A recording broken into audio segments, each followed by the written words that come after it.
Hello students, स्वागत है आपका आपके चैनल फिजिक्स फंडामेंटल्स में। क्या करते हैं हम इस चैनल पे? यहाँ पे हम फिजिक्स पढ़ते हैं, बोर्ड की तैयारी करते हैं और जेई और नीट की तैयारी करते हैं।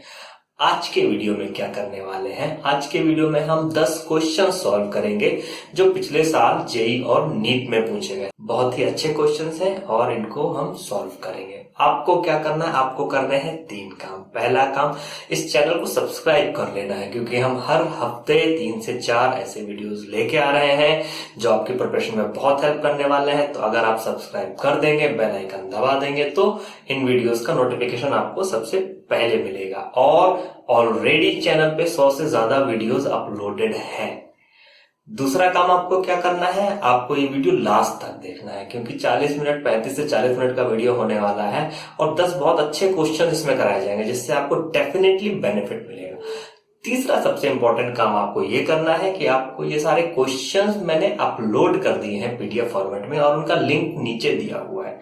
आप उस लिंक पे क्लिक करके ये क्वेश्चंस डाउनलोड कर लीजिए और उनको खुद ट्राई कीजिए। ये वीडियो मत देखिए, पहले खुद ट्राई कीजिए। एक बार आप खुद ट्राई कर लेंगे, उसके बाद जब आप वीडियोस में सॉल्यूशन देखेंगे तो आपको ज्यादा फायदा होगा, क्योंकि इन क्वेश्चंस का ऑब्जेक्टिव आपको प्रैक्टिस तो कराना है, ये साथ में आपकी कॉन्सेप्ट क्लैरिटी भी करना है।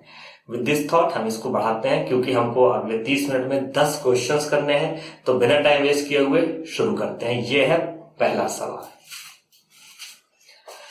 Liquid oxygen at 50 kelvin. Liquid oxygen है 50 केल्विन टेम्परेचर पर है, उसको गर्म किया गया 1 एटमॉस्फेरिक प्रेशर पे और 300 केल्विन तक गर्म किया गया।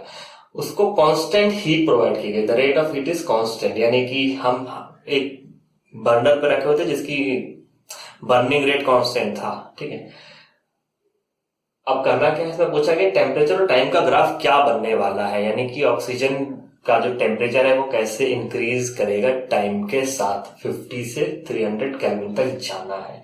तो 4 ऑप्शंस दिए हुए हैं। देखो होगा क्या? ऑक्सीजन लिक्विड है और 1 एटमॉस्फेरिक प्रेशर है। 300 केल्विन कौन सा टेम्परेचर होता है? रूम टेम्परेचर होता है। वहां पे ऑक्सीजन क्या होती है? गैसियस स्टेट में होती है, यानी कि ऑक्सीजन लिक्विड से गैसियस स्टेट में जाने वाली है, यानी कि एक जगह पे स्टेट चेंज होगा।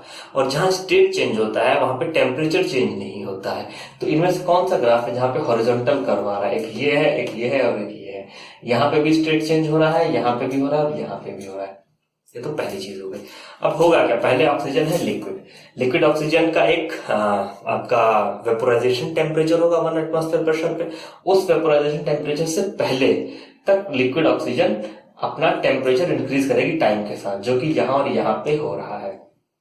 ये जो पॉइंट आया और ये जो पॉइंट आया, ये वो टेम्परेचर है जहां पे लिक्विड ऑक्सीजन जो है वो वेपर बनना शुरू हो जाती है, यानी कि ये this is the temperature of vaporisation for liquid oxygen at 1 atmosphere. तो यहाँ पे वो वेपर बनना शुरू हो गई, यहाँ पे वो वेपर बनना शुरू हो गई। अब वेपर बनना जब शुरू हो गई तो वो हॉरिजॉन्टली, उस टाइम टेम्परेचर चेंज नहीं होगा। जब भी स्टेट चेंज होती है तो टेम्परेचर चेंज नहीं होता है। तो जब वेपराइजेशन हो रहा होगा तो टेम्परेचर कांस्टेंट रहेगा और सिर्फ और सिर्फ टाइम बढ़ेगा और बॉडी हीट गेन करती चली जाएगी, क्योंकि वो लेटेंट हीट ऑफ वेपोराइजेशन में जा रही होती है वो हीट। उसके बाद क्या होगा? जब सारी ऑक्सीजन लिक्विड से वेपर बन चुकी होगी तो एक पॉइंट आएगा, उसके बाद वो सारी ऑक्सीजन का टेम्परेचर फिर बढ़ना शुरू होगा। तो जब स्टेट चेंज होती है तो आपका टेम्परेचर इंक्रीज नहीं होता, जो कि इन दोनों ग्राफ में है। लेकिन यहाँ पे ये एक स्मूथ कर्व है, यानी कि ऐसा लग रहा है कि ऑक्सीजन वेपर भी बनती जा रही है और उसका टेम्परेचर भी बढ़ता जा रहा है धीरे धीरे धीरे धीरे। ये नहीं हो सकता। यहाँ पे आपको पॉइंट मिलेगा, एक ऐसा पॉइंट आएगा जहां के बाद जब सारी ऑक्सीजन वेपर बन चुकी होगी और उसके बाद वो स्ट्रेट लाइन ऊपर जाएगी। तो ये वाला कर्व जो ये रिप्रेजेंट करता है राइट आंसर को। एक्सप्लेनेशन मैंने यहाँ पर भी दिया हुआ है और ये एक्सप्लेनेशन आप नोट कर सकते हैं। अगला क्वेश्चन करते हैं। अगला क्वेश्चन ये रहा, क्वेश्चन पढ़ देता हूं मैं। The graph shown in the diagram represent the variation of temperature T of bodies X and Y having same surface area with time T due to emission of radiation. Find the correct relation between emissivity and absorptivity of power of two bodies. यानी कि इसको अपने शब्द में बोले तो ये graph दिया हुआ है दो बॉडीज के कूलिंग का। टेम्परेचर कम होता जा रहा है टाइम के साथ। एमिसिविटी और एंड एब्जॉर्प्टिविटी के बीच में क्या रिलेशन होगा? ये 4 ऑप्शंस दिए हुए हैं। ठीक है, आप पॉज करिए और क्वेश्चन को खुद सॉल्व कीजिए। Very good. चलिए सॉल्यूशन बताते हैं। सॉल्यूशन में क्या है कि देखिए body X is losing temperature faster than body Y. Body X की स्लोप ज्यादा है। आप यहाँ पे देखो बॉडी एक्स जो है वो किसी भी टाइम में, यानी कि अगर इस टाइम 0 से लेकर इस टाइम तक की बात करें तो बॉडी एक्स ज्यादा ठंडी हो चुकी है, बॉडी वाई भी ज्यादा ठंडी नहीं हुई। इसका मतलब बॉडी एक्स तेजी से टेम्परेचर लूज कर रही है, व्हिच एसेंशियली मींस कि बॉडी एक्स की एमिसिविटी ज्यादा होगी। ठीक, एमिसिविटी ज्यादा है बॉडी एक्स की। Now since we know that in black body radiation में हमने पढ़ा था कि जिस बॉडी की एमिसिविटी ज्यादा होती है उसकी एब्सॉर्प्टिविटी भी ज्यादा होती है। इसका मतलब बॉडी एक्स की एब्सॉर्प्टिविटी भी ज्यादा होगी। कौन सा ऑप्शन बैठता है? एक्स की एमिसिविटी ज्यादा है लेकिन एब्सॉर्प्टिविटी कम, ये गलत है। एक्स की एमिसिविटी ही कम है, ये गलत है। एक्स की एमिसिविटी ज्यादा है, एब्सॉर्प्टिविटी भी ज्यादा है, ये ऑप्शन सही है, ऑप्शन सी। अगला क्वेश्चन आपका ये रहा। क्वेश्चन पढ़ देता हूं। The plot of intensity versus wavelength. X axis पे इंटेंसिटी, वाई एक्सिस पे वेवलेंथ का प्लॉट दिया हुआ है। 3 ब्लैक बॉडीज हैं और उनका टेम्परेचर T1, T2, T3 है। हमको ये बताना है कि T1, T2, T3 में क्या रिलेशन है, कौन बड़ा है कौन छोटा है। ये 4 ऑप्शंस दिए हुए हैं।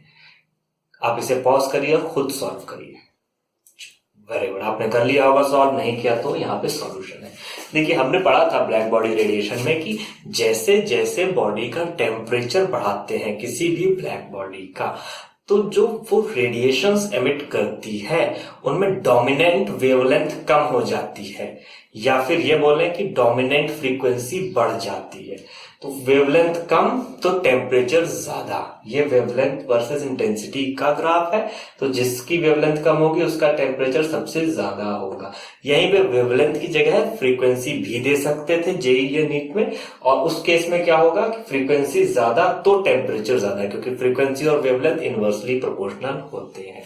बट इस केस में वेवलेंथ दी हुई है तो वेवलेंथ कम तो टेम्परेचर ज्यादा। T1 का टेम्परेचर सबसे ज्यादा, फिर T3 का होगा, फिर T2 का होगा। इसमें एक और ट्विस्ट है बच्चों की, बहुत सारे लोग इसे T1, T2, T3 समझ लेते हैं और पहला ऑप्शन लगा देते हैं। ये गलत है, आप इसे ध्यान से पढ़िए। यहाँ पे T1 है, फिर T3 है, फिर है T2। सबसे कम वेवलेंथ T1 की तो सबसे ज्यादा टेम्परेचर T1 का होगा। उससे कम वेवलेंथ है T3 की तो उसका टेम्परेचर यहाँ पे आएगा, उससे ज्यादा होगा। और सबसे ज्यादा वेवलेंथ है T2 की तो सबसे कम टेम्परेचर होगा T2 का। तो ये option B is correct option. ठीक है, ये मेरे सॉल्यूशन लिखा हुआ भी है, आप ये भी देख लीजिए। चलो वेरी गुड। अगला क्वेश्चन ये रहा। क्वेश्चन पढ़ देता हूं। 1 mole of ideal gas passes through a process where the pressure and volume obey the relation P equals to P0 1 minus half V0 upon V square. P0 and V0 are constant. Calculate the change in temperature of gas if its volume increases from V0 to 2V0. Question में पूछा गया है कि एक gas है जो एक अजीब से प्रोसेस से पास होती है, वो प्रोसेस में ये इक्वेशन फॉलो होती है। इसका मतलब ये नहीं है कि अपनी PV इक्वल्स टू nRT वाली इक्वेशन नहीं फॉलो होगी। ये प्रोसेस की इक्वेशन है, वो आइडियल गैस की इक्वेशन है, वो हर हाल में फॉलो होगी ही होगी अगर गैस आइडियल है। क्वेश्चन में आइडियल गैस दी हुई है, ये आपका हिंट था। पॉज लीजिए और क्वेश्चन सॉल्व करिए। चलो वेरी गुड, कर लिया होगा आपने सॉल्व, नहीं किया तो मैं आगे बढ़ाता हूं इसको। तो अपने पास 2 इक्वेशंस है, एक ये वाली इक्वेशन है, एक हमारे पास PV इक्वल्स टू nRT वाली इक्वेशन है। इन दोनों इक्वेशंस का यूज करते हुए हम टेम्परेचर पहले इनिशियल निकालेंगे, फिर फाइनल निकालेंगे और फिर चेंज निकाल देंगे। ठीक है, चेंज पूछा गया, ये नहीं पूछा गया कौन सा बढ़ेगा या घटेगा, तो साइन मैटर नहीं करता, कोई सा भी साइन आ सकता है। ठीक है, चलो शुरू करते हैं। तो सॉल्यूशन है m इक्वल्स टू 1 मोल दे रखा है, वॉल्यूम इक्वल्स टू V0 था जब पहली कंडीशन, तब T equals to PV upon RT होता है। P1 ले लिया हमने, जो प्रेशर था पहले, P1 की वैल्यू हमने निकाल ली इस वाली इक्वेशन से। यहाँ से P1 की वैल्यू आती है P0/2, इस इक्वेशन में P0/2 रखेंगे तो P0/2 V0/R आ गया। ये आ गया पहला टेम्परेचर जो कि पहले था, प्रोसेस से पास हुई, उसका दूसरा टेम्परेचर आया होगा। इक्वेशन फिर से ये लगेगी T equals to PV upon NR, लेकिन यहाँ पे P जो होगा वो बाद वाला प्रेशर, V बाद वाला वॉल्यूम, R तो कांस्टेंट रहेगा ही रहेगा, N भी 1 ही मोल है। ठीक है, तो P2 की वैल्यू निकाल ली। P2 कैसे निकलेगी, इसी इक्वेशन में रख देंगे, वॉल्यूम की जगह V2 रख देंगे। V2 कितना है, 2V0 है, तो जैसे यहाँ पे 2V0 रखेंगे 1/2 की होल स्क्वायर हो जाएगा, ये 1/8 हो जाएगा। 1 माइनस 1/8 आता है 7/8, ये आ गया P0 7/8। यहाँ पे रख दिया P0 7/8 और ये 2 से 2 काट दिया, 7 P0 V0/4R आ गया। ठीक है, अब ये हो गया फाइनल टेम्परेचर, ये हो गया इनिशियल टेम्परेचर, इन दोनों का डिफरेंस निकाल लिया। डिफरेंस निकालने के बाद हमारा आ गया 5 P0 V0 R/4। ठीक है, तो ये आ गया ऑप्शन नंबर डी जो कि करेक्ट ऑप्शन है। अच्छा क्वेश्चन था, मजा आया। चलिए आगे बढ़ते हैं। अगला क्वेश्चन ये रहा, क्वेश्चन पढ़ देता हूँ। An ideal gas is enclosed in a cylinder. एक आइडियल गैस है जो एक सिलेंडर में रखी हुई है, प्रेशर 2 एटमॉस्फेयर दिया रखा है और टेम्परेचर 300 केल्विन दिया। इसमें mean time between two successive collisions दिया हुआ है 6 × 10⁻8 सेकेंड। अगर प्रेशर को डबल कर दिया गया और टेम्परेचर को 500 केल्विन कर दिया गया, 300 केल्विन से बढ़ा करके, तो mean time between successive collision क्या होगा ये पूछा गया। Mean time between successive collision होता है बच्चों मीन पाथ की length divided by mean speed. ये आपके लिए हिंट है। अगर आप इस हिंट से सॉल्व कर सकते हैं तो वीडियो पॉज करिए और सॉल्व करिए। चलो वेरी गुड, आपने सॉल्व कर लिया होगा। चलो मैं आपको बताता हूँ। तो जो मैंने आपको हिंट दिया था कि मीन टाइम क्या होता है, मीन टाइम होता है mean path divided by mean velocity. RMS नहीं है, मीन वेलोसिटी है ये मीन पाथ है। मीन पाथ का फॉर्मूला होता है kv × t divide by √2πd²p। ठीक है, और मीन स्पीड जो होती है वो होती है 8 kT/m। आरएमएस स्पीड कितनी होती है 3 kT/m। मीन स्पीड कितनी होती है 8 kT/m अंडर रूट के अंदर। जब इन दोनों को डिवाइड करते हैं तो ये मिलके आता है मीन टाइम जो आता है उसका फॉर्मूला आता है kVT/√2πd²p × √πm/8kT। इसको सिंप्लीफाई करते हैं तो ये पार्ट हमारा कांस्टेंट निकल के आता है 1/4d² kVm/π। ये पूरा कांस्टेंट है, ये टेम्परेचर पे डिपेंडेंट ही नहीं है, प्रेशर पे डिपेंडेंट ही नहीं। इसको रख लिया एक तरफ। जो डिपेंडेंट पार्ट था वो ये आ गया √T/p। बेसिकली तो जो mean time between two successive collision is proportional to √T, inversely proportional to p। जब इस इक्वेशन को यूज किया तो हमने निकल के आ गया Tm2/Tm1 = √T2/T1 × P1/P2। ठीक है, बस यही है। इसके बाद हमने यहाँ पे T2 की वैल्यू रख दी, T1 की वैल्यू हमको पता थी कितनी थी, हमें ये दे रखी थी 6 × 10⁻8, वो यहाँ पे रख दिया। √T2/√T1, T1 की वैल्यू 5/3 आ गई, P1/P2 की वैल्यू 1/2 आ गई, और T2 जो था हमारे पास वो हमारे पास ये दिया था, यहाँ रख दिया। यहाँ से हमें ये आंसर आ गया 4 × 10⁻8 सेकेंड। ट्विस्ट क्या था बच्चों इसमें? ट्विस्ट ये था इस चीज को समझना कि मीन टाइम क्या होता है। Mean time between two successive consecutive collisions would be mean free path which is lambda divided by mean speed, not RMS speed, not average speed, mean speed. ठीक, जैसे ये लगाएंगे अपने आप ही बहुत आसानी से सॉल्व कर लोगे। चलो वेरी गुड। नेक्स्ट क्वेश्चन ये रहा, क्वेश्चन पढ़ देता हूं। The mass of hydrogen molecule is 3.32 × 10⁻27 kg. If 10⁻23 molecules strike per second at a fixed wall of area 2 cm² at an angle of 45 degree to the normal and rebound elastically with a speed of 10⁻3 meters per second, then pressure on the wall is। Question पूछा गया था JEE 2018 के mains में। ठीक है, बहुत मुश्किल question नहीं है, सिंपल सी मैथ्स है। कॉन्सेप्ट समझ लेते हैं। ठीक है, कॉन्सेप्ट समझाने के लिए मैं आपको एक बॉल बना देता हूँ। यह है बॉल, ये है इसका नॉर्मल। हाइड्रोजन मॉलिक्यूल ऐसे टकरा रहा है और ऐसे निकल जा रहा है। किस एंगल पे आ रहा है 45। किस पे टकरा रहा है 45 पे। कोलिजन कैसा है इलास्टिक। ठीक है, जब इलास्टिक कोलिजन हो रहा है तो जितनी स्पीड से आएगा उतनी से ही चला जाएगा। तो उस ये कोलिजन ऐसे हुआ और ऐसे निकल गया तो चेंज इन मोमेंटम कितना होगा एक्स डायरेक्शन में। अगर मैं इसकी एक्स, क्योंकि प्रेशर तो हमेशा परपेंडिकुलर टू द सरफेस ही होता है, तो एक्स डायरेक्शन में चेंज इन मोमेंटम निकालना है पर सेकंड। चेंज इन मोमेंटम पर सेकंड क्या होता है? फोर्स होता है। फोर्स अपॉन एरिया क्या होता है? प्रेशर होता है। ठीक है, बेसिक फॉर्मूले हैं। फोर्स अपॉन एरिया प्रेशर होता है, फोर्स होता है चेंज इन मोमेंटम पर सेकंड। ठीक है, इस हिंट के साथ अगर आप सॉल्व कर सकते हो सॉल्व करो, फटाफट सॉल्व करो। वीडियो को पॉज करो और सॉल्व करो। Pause it, pause it, pause it. चलो ओके, वेरी गुड। सॉल्व कर लिया होगा, नहीं किया तो आगे बढ़ते हैं। तो क्योंकि एक मॉलिक्यूल आया और 45 डिग्री पे चला टकरा के वापस चला गया, तो प्रैक्टिकली समझो कि वो मॉलिक्यूल किस स्पीड से आ रहा था? v वेलोसिटी से आ रहा था। कितना मोमेंटम था? mv था। उसका x डायरेक्शन में कंपोनेंट कितना हुआ? mv cos theta. टकराया और वापस चला गया। वापस किस स्पीड से गया? mv स्पीड से ही गया। तो चेंज इन मोमेंटम कितना हुआ? फाइनल मोमेंटम कितना हो गया? -mv और cos 45 डिग्री, एक्स डायरेक्शन की बात कर रहे हैं, फाइनल माइनस इनिशियल मोमेंटम कितना हो गया था mv cos 45 डिग्री, ये हम बात कर रहे हैं एक्स एक्सिस में, डेल्टा p इन एक्स डायरेक्शन। ठीक है, तो एक्स डायरेक्शन में चेंज इन मोमेंटम कितना होगा 2mv cos 45 माइनस हमने ले लिया है क्योंकि फाइनली इधर को जा रहा था, हमने ये पॉजिटिव साइन लिया है और ये माइनस लिया, फाइनल माइनस इनिशियल किया तो ये आ गया। ठीक, फर्क नहीं पड़ता साइन से। तो चेंज इन मोमेंटम आ गया अपना 2mv cos 45। ठीक है, change in momentum upon collision, कितना कोलिजन हुआ, एक कोलिजन हुआ है, एक कोलिजन की बात हो रही है, इनटू नंबर ऑफ कोलिजन पर सेकंड से जब मल्टीप्लाई करेंगे तो टोटल चेंज इन मोमेंटम आ जाएगा, टोटल चेंज इन मोमेंटम आ जाएगा पर यूनिट टाइम। ठीक है, तो हमने ये चेंज इन मोमेंटम आके इसको मल्टीप्लाई कर दिया कोलिजन्स पर सेकंड से, कोलिजन पर सेकंड कितना होता है 10⁻23, यानी कि एक कोलिजन में इतना मोमेंटम चेंज हो रहा है एक कोलिजन में। ठीक है, तो 10⁻23 कोलिजन में कितना चेंज होगा इंटू 10⁻23, लेकिन ये कोलिजन कितने टाइम हो रहा है, एक सेकंड में हो रहा है, तो चेंज इन मोमेंटम पर सेकंड आ गया विच इज फोर्स, ये आ गया यहाँ पे निकल के, चेंज इन मोमेंटम पर सेकंड ये आ गया, इतना फोर्स है। फोर्स को जब एरिया से डिवाइड करेंगे तो मिलेगा अपने को, तो वो निकल, ठीक है, ठीक है, चेंज इन मोमेंटम आ गया। अब क्या करना है अपने को, चेंज इन मोमेंटम पर सेकंड आ गया तो अपने को फोर्स मिल गया।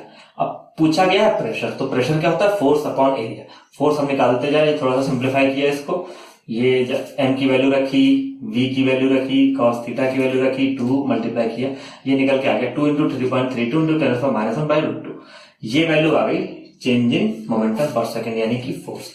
अब फोर्स को डिवाइड करेंगे अब एरिया से, एरिया कितना है हमारा, ये है एरिया 2 सेंटीमीटर स्क्वायर एरिया था, यह 2 सेंटीमीटर स्क्वायर, इसको हमने एसआई में चेंज कर दिया, तो ये आ गया अपना फोर्स कितना है 2.35 इंटू 10⁻³ न्यूटन पर मीटर स्क्वायर। तो आंसर कौन सा आपका बन रहा है, बी आंसर बन रहा है। बढ़िया क्वेश्चन था, मजेदार क्वेश्चन था। चलो आगे बढ़ते हैं, अगला क्वेश्चन ये रहा, क्वेश्चन पढ़ देता हूं। Two non-reactive monoatomic ideal gases have their atomic mass in the ratio of 2:3. The ratio of their partial pressure when closed in a vessel and kept at a constant temperature is 4:3. तो उनकी densities का ratio क्या होगा पूछा गया है। हिंदी में समझाता हूं क्वेश्चन को। दो नॉन रिएक्टिव मोनोटॉमिक गैसेस हैं जिनके मॉलिक्यूलर मास का रेशियो 2:3 की फॉर्म में है, और जब उनको किसी डब्बे में बंद किया गया कांस्टेंट टेम्परेचर पे तो उनका प्रेशर का रेशियो आया पार्शियल प्रेशर का 4:3। ठीक है, यानी कि मास का रेशियो दिया, मॉलिक्यूलर मास का और पार्शियल प्रेशर का रेशियो दिया। हमसे पूछा गया है कि इनकी डेंसिटी का क्या रेशियो होगा। ठीक है, ये पूछा गया। तो कैसे करेंगे, इसमें हिंट में क्या दूं यार, मैं हिंट में ये दे सकता हूं कि आपको ये वाली इक्वेशन यूज करनी, पीवी इक्वल्स टू एनआरटी, और इससे आपको डेंसिटी की इक्वेशन बनानी है ना, वॉल्यूम दिया हुआ है ना। अगर आप डेंसिटी की इक्वेशन में पहुंच जाओगे तो आप बहुत आसानी से पहुंच जाओगे। ठीक है, तो वीडियो पॉज करो और क्वेश्चन को सॉल्व करो। चलो वेरी गुड, आपने कर लिया होगा। हम आगे बढ़ते हैं। पीवी इक्वल्स टू एनआरटी होता है, ये हमारी आइडियल गैस इक्वेशन है। यहां से हम V निकाल सकते हैं, V equals to NRT upon P मिल जाएगा, यानी कि V is inversely proportional to P। ठीक, रो क्या होता है, rho is the density, density मतलब mass of the object divide by volume of the object. हमने कर दिया mass of the object divide by volume of the object. ठीक है, वॉल्यूम कहां से उठाया, यहां से रख दिया। अगर हमारे केस हमारे पास एक गैस है तो वो भी आइडियल है, तो M upon N P by RT ये आ गया। Mass of object divide bye moles, ये क्या होता है, ये होता है हमारा मॉलिक्यूलर मास। ठीक है, कितने मोल ऑब्जेक्ट पे कितना मास था, अगर हम ये निकालते हैं तो ये निकल के आता है मॉलिक्यूलर मास। तो मॉलिक्यूलर मास हमने यहां पे लिख दिया। ठीक है, MA ये है अपना molecular mass, P upon RT रह गया हमारा। इसका मतलब रो जो है वो प्रोपोर्शनल टू MA है और प्रोपोर्शनल टू P है, वो भी डायरेक्टली प्रोपोर्शनल है। इसका मतलब रो2 बाय रो1 क्या होगा, MA2 upon MA1 into P2 bye P1। ठीक है, तो रो2 बाय रो1 MA2 अपॉन MA1 की वैल्यू 2/3 दे रखी है, P2 बाय P1 की वैल्यू 4/3 दे रखी है, ये हमने यहाँ पे रख दिया। तो रो2 बाय रो1 की वैल्यू आ गई 8:9। ठीक है, ये P नहीं है, ये रो है, रो, दिस इज रो2 बाय रो1। ठीक, तो उनकी डेंसिटीज का रेशियो आ गया 8:9, यही है आपका आंसर। ठीक है, चलो वेरी गुड। इसमें ये भी पूछ सकते थे, मतलब सिंपली, ये तो बहुत ही इजी क्वेश्चन था, लेकिन अगर हमें ये पता होता तो, अदरवाइज तो मुश्किल हो जाता है क्योंकि डेंसिटी की कोई इक्वेशन है नहीं। लेकिन हम वॉल्यूम को डेंसिटी में कन्वर्ट कर सकते हैं और मास को, टोटल मास को हमने एटॉमिक मास में, मॉलिक्यूलर मास में कन्वर्ट कर दिया, डिवाइड करके उसको n नंबर से। ठीक है, चलो वेरी गुड। बच्चों, अगर आपको क्वेश्चन समझ में आ रहा है तो चैनल को फटाफट सब्सक्राइब कर दीजिए। देखो 6 क्वेश्चन हो चुके हैं, 3-4 क्वेश्चन सॉल्व कराऊंगा, 10 करवाने हैं पूरे के पूरे, और 30 से 35 मिनट में खत्म करूंगा। चलो वेरी गुड। अगला क्वेश्चन ये रहा, 2013 में जेई में पूछा गया क्वेश्चन है। बहुत ही सिंपल क्वेश्चन है, लेकिन कॉन्सेप्ट्स को तगड़ा चेक करता है क्वेश्चन बहुत ही सिंपल, एक लाइन का क्वेश्चन है। पूछा गया है कि एक आइडियल गैस, एक रियल गैस आइडियल गैस की तरह कब बिहेव करती है, किस प्रेशर और किस टेम्परेचर पे बिहेव करती है। 4 ऑप्शन दिए हुए हैं। प्रेशर टेम्परेचर दोनों हाई हो तब, प्रेशर टेम्परेचर दोनों लो हो तब, प्रेशर हाई हो टेम्परेचर लो हो तब बिहेव करेगी, या फिर प्रेशर लो हो टेम्परेचर हाई हो तब बिहेव करेगी। जिन बच्चों ने काइनेटिक थ्योरी ऑफ गैसेस का डेरिवेशन ढंग से किया है, उसमें 2 अजम्पशंस थे। पहला अजम्पशन था कि मॉलिक्यूल्स जो है ना वो आपस में इंटरेक्ट नहीं कर रहे हैं, मतलब कि जब वो 2 मॉलिक्यूल्स एक दूसरे के पास से गुजर रहे तो उनके बीच में कोई अट्रैक्टिव फोर्स नहीं है, या कोई सा भी फोर्स नहीं फॉर दैट मैटर, ना ग्रेविटेशनल ना इलेक्ट्रोमैग्नेटिक। वो कब हो सकता है? जब मॉलिक्यूल्स बहुत दूर दूर हो, एक कमरे में सिर्फ 3-4 मॉलिक्यूल हो बस। और वो कब होगा? जबकि प्रेशर कम हो। प्रेशर कम होने का मतलब है कि अब वॉल्यूम, मतलब गैस की डेंसिटी भी बहुत कम है, तो जब डेंसिटी कम है तो वॉल्यूम, एक गिवन वॉल्यूम में मॉलिक्यूल्स कम है। तो ये असम्पशन ट्रू होता है कि वॉल्यूम के बीच में इंटरमॉलिक्यूलर, वॉल्यूम बोल दिया, मॉलिक्यूल्स के बीच में इंटरमॉलिक्यूलर इंटरेक्शन नहीं है। और प्रेशर कम होने से आपका मीन फ्री पाथ भी बढ़ता है। दूसरा पॉइंट है ये कि जब मीन फ्री पाथ का फॉर्मूले में जो होता है प्रेशर नीचे आता है, तो प्रेशर कम होगा तो मीन फ्री पाथ भी बढ़ेगा। मीन फ्री पाथ क्या होता है? मीन फ्री पाथ होता है 2 मॉलिक्यूल्स के बीच में, ये 2 मॉलिक्यूल्स के 2 कोलिजन्स होते हैं, उनके बीच में जो जगह होती है इसको बोलते हैं लैम्डा मीन फ्री पाथ। यानी कि एक मॉलिक्यूल के 2 कोलिजन्स के बीच में वो मॉलिक्यूल जितना डिस्टेंस ट्रेवल करता है उसको मीन फ्री पाथ बोलते हैं। मीन फ्री पाथ के फॉर्मूले में जो आपका प्रेशर होता है वो नीचे आता है, यानी कि प्रेशर कम तो मीन फ्री पाथ ज्यादा, यानी कि प्रेशर कम तो बहुत ज्यादा डिस्टेंस तक मॉलिक्यूल बिना कोलिजन के ट्रेवल करेंगे। और वही चीज होती है जब हम प्रेशर टेम्परेचर बढ़ा देते हैं, क्योंकि टेम्परेचर बढ़ाते हैं तो भी मीन फ्री पाथ बढ़ जाता है। तो मीन फ्री पाथ बढ़ने से क्या होता है? मीन फ्री पाथ बढ़ने से होता है हमारे मॉलिक्यूल्स का जो साइज है वो उस डिस्टेंस यानी मीन फ्री पाथ के कंपैरिजन में नेग्लिजिबल हो जाता है। ये भी एक अजम्पशन है काइनेटिक थ्योरी ऑफ गैसेस के। तो ये दोनों अजम्पशंस तब ट्रू होते हैं जब प्रेशर हो कम, टेम्परेचर हो ज्यादा। तो जब अजम्पशंस ट्रू होंगे तभी तो रियल गैस आइडियल की तरह ज्यादा बिहेव करेगी, राइट? तो ऑप्शन डी इज करेक्ट। ठीक, चलो वेरी गुड। अगला क्वेश्चन ये रहा, A gas mixture contains 2 mole of oxygen and 4 mole of argon. दोनों ही नॉन रिएक्टिव गैसेस हैं, एक टेम्परेचर T पे। निग्लेक्टिंग ऑल वाइब्रेशनल मोड, यानी कि वाइब्रेशनल मोड्स को हमें निग्लेक्ट करना है। The total energy of the system is, अब इन्होंने देखो एक हिंट भी दिया हुआ है इस क्वेश्चन में कि वाइब्रेशनल मोड को निग्लेक्ट करना है, मतलब कि कौन से मोड्स को कंसीडर करना है? ट्रांसलेशनल मोड को और रोटेशनल मोड को। ट्रांसलेशनल की डिग्री ऑफ फ्रीडम 3 होती है और रोटेशनल की, अगर डायटोमिक गैस है तो डिग्री ऑफ फ्रीडम 2 होती है। ठीक है, तो अपने पास एक डायटोमिक गैस है, एक मोनोटोमिक गैस है। डायटोमिक गैस के मोल्स 2 हैं, मोनोटोमिक के 4 हैं, और kinetic energy of a gas पर डिग्री ऑफ फ्रीडम होती है RT/2। ये एक मोल गैस की काइनेटिक एनर्जी होती है कि काइनेटिक थ्योरी ऑफ गैसेस के डेरिवेशंस में ये करवाया हुआ है। ठीक है, तो एक मोल की इतनी है, एक डिग्री ऑफ फ्रीडम के लिए।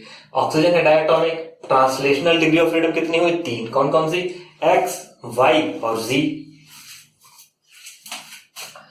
O2 मॉलिक्यूल ऐसा होगा ना, ये 2 ऑक्सीजन के मॉलिक्यूल हैं, तो ये X में मूव कर सकता है, Y में जा सकता है और Z में जा सकता है। तो 3 हो गए translational degree of freedom. Rotation कैसे कैसे कर सकता है? या तो एक्सिस ऐसे होगी तो इसके चारों तरफ ऐसे ऐसे कर लेगा, यानी कि अगर ये है ऐसे ऐसे को रोटेट कर सकता है, या फिर ऐसे ऐसे कर सकता है। ठीक है, तो रोटेशनल की डिग्री ऑफ फ्रीडम 2 हो गई, ट्रांसलेशन की 3 हो गई, टोटल डिग्री ऑफ फ्रीडम कितनी हो गई? 5 डिग्री ऑफ फ्रीडम है। मोल कितने हैं? 2 हैं, तो टोटल काइनेटिक एनर्जी कितनी होगी? 2 × 5 × R × T। 2 into 5 into R into T हो। आर्गन के केस में मोनोटॉमिक गैस है तो ट्रांसलेशनल, यानी कि ऐसे एक ही एटम है। अब ये X में भी जा सकता है, ये Y में भी जा सकता है और ये Z में भी जा सकता है। तो डिग्री ऑफ फ्रीडम कितनी हो गई? 3 हो गई। ट्रांसलेशन की, रोटेशन की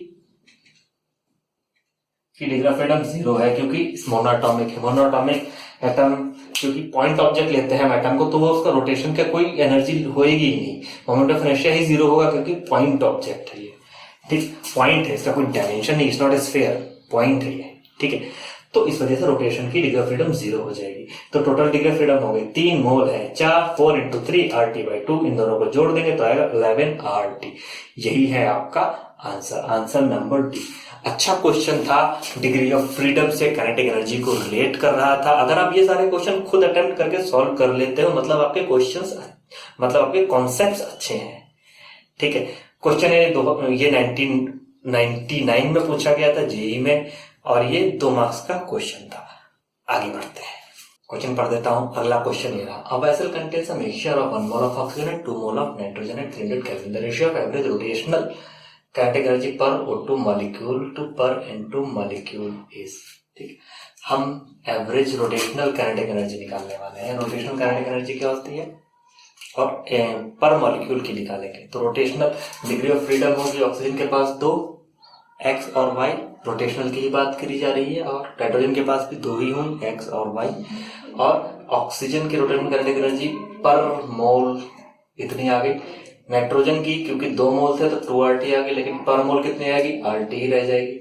तो काइनेटिक एनर्जी ऑफ O2 पर मॉलिक्यूल और काइनेटिक एनर्जी ऑफ N2 पर मॉलिक्यूल 1:1 आएगा, क्योंकि पर मोल निकालो या पर मॉलिक्यूल निकालो, जब रेशियो निकालोगे तो अवोगाड्रो नंबर तो कैंसिल आउट हो जाएगा। समझ में आ रहा है ना? तो इस तरह से 1:1 का रेशियो आएगा। Option A is correct option, A is correct option. ठीक है, चलो बच्चों, इस तरह से हमने 10 क्वेश्चंस कंप्लीट कर लिए हैं। 10 के 10 क्वेश्चंस जेईई के अलग अलग सालों में पूछे गए थे। ये क्वेश्चन पूछा गया था आपका 1998 में। कब पूछा गया था ये क्वेश्चन? 1998 में। काफी पुराना क्वेश्चन है, 98 से 2020 आ गया, 22 साल पहले पूछा गया था क्वेश्चन। उस टाइम थोड़े इजी क्वेश्चंस आते थे कभी कभी, ये भी बहुत इजी सा क्वेश्चन था क्योंकि उस टाइम ये एवरेज काइनेटिक एनर्जी पर डिग्री ऑफ फ्रीडम ही अपने आप में बहुत बड़ा कॉन्सेप्ट हुआ करता था। तो खैर, तो बच्चों अगर आपको ये क्वेश्चंस अच्छे लग रहे हैं और आपको लगता है कि 30 मिनट में 10 क्वेश्चंस करना एक अच्छी चीज है, डेली प्रैक्टिस में आपको हेल्प मिलने वाली है, तो आप इस चैनल को अपने दोस्तों के साथ भी शेयर कीजिए और चैनल को सब्सक्राइब जरूर कीजिए, क्योंकि हफ्ते में 2-3 वीडियोस में डाल रहा हूँ। अब तक 100 वीडियोस आ चुके हैं और उसमें बहुत सारे वीडियोस में थ्योरी एक्सप्लेन की गई है, लेकिन बहुत सारे वीडियोस में न्यूमेरिकल्स भी है, कॉन्सेप्ट्स भी हैं और जेईई के और एनसीईआरटी के क्वेश्चंस भी करें। आप उन सारे वीडियोस को जाके देखिए, आपको मजा आएगा। चलो विद दिस थॉट हम इस वीडियो को यहीं एंड करते हैं।